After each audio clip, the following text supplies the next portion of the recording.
Hi friends, నమిక రుచి ఛానల్కి స్వాగతం అండి. ఇప్పుడు బెండకాయ బజ్జీ ఎలా ప్రిపేర్ చేయాలో చూడండి ఫ్రెండ్స్.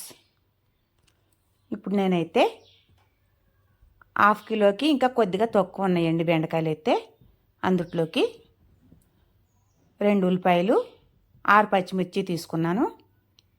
300 గ్రాములు బెండకాయలు ఉంటాయండి.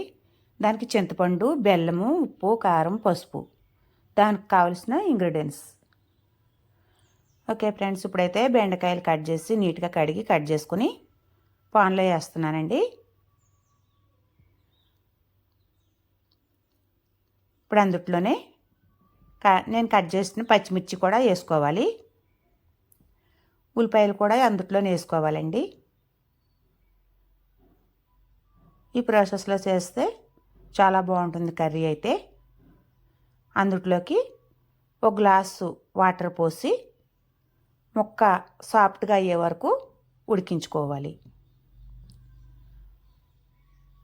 ఇలా సాఫ్ట్గా అయ్యే వరకు ఉడికించుకోవాలి ఫ్రెండ్స్.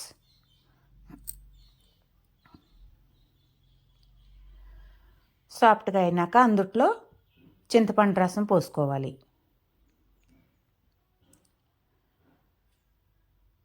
చింతపండు రసం సరిపోదు కనుక 1/4 గ్లాసు వాటర్ పోసుకోవాలండి.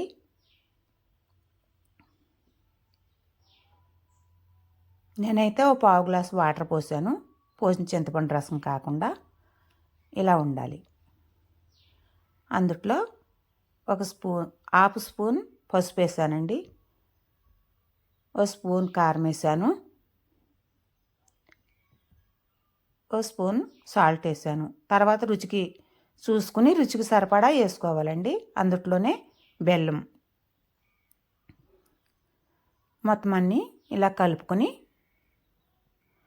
ఇప్పుడు మూత పెట్టుకుని మెత్తగా అయ్యేంత వరకు ఉడికించుకోవాలి. చూడండి ఫ్రెండ్స్, ఇలా సాఫ్ట్గా అయిపోయిందండి. కర్రీ అయితే దగ్గర పడిపోయింది. ఇలా పడ్డాక పక్కన దించుకుని పక్కన పెట్టుకోవాలి. ఇప్పుడు మొత్తం గరిటతోనే మెదుపుకోవాలండి ముక్కలైతే. పప్పు గుత్తి అది ఏం పెట్టక్కర్లేదండి. ఇలా గరిటతో మెత్తగా మెదుపుకోవాలి.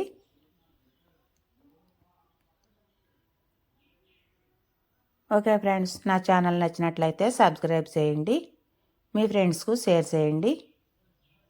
మరిన్ని అప్డేట్ కోసం పక్కనే ఉన్న గంట సింబల్ క్లిక్ చేయండి. ఓకే ఫ్రెండ్స్, ఇలా మెదుపుకొని అది పక్కన పెట్టుకుని ఇప్పుడు పాన్ పెట్టి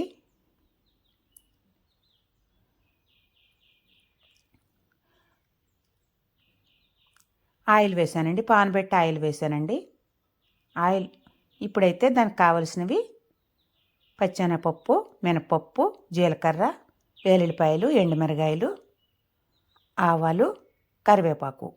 ఇప్పుడైతే ఆయిల్ వేస్తున్నానండి.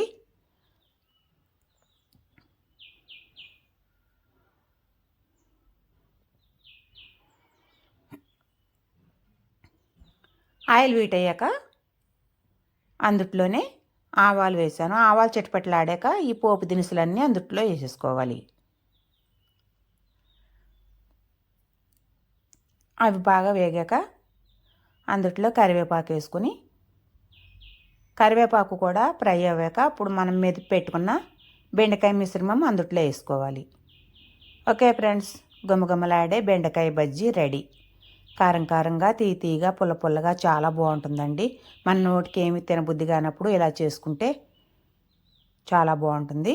ఇలా ఒకసారి ట్రై చేసి ఎలా వచ్చిందో కామెంట్ చేయండి. ఓకే ఫ్రెండ్స్, చూడండి, చూస్తుంటేనే నోరు ఊరుతుంది.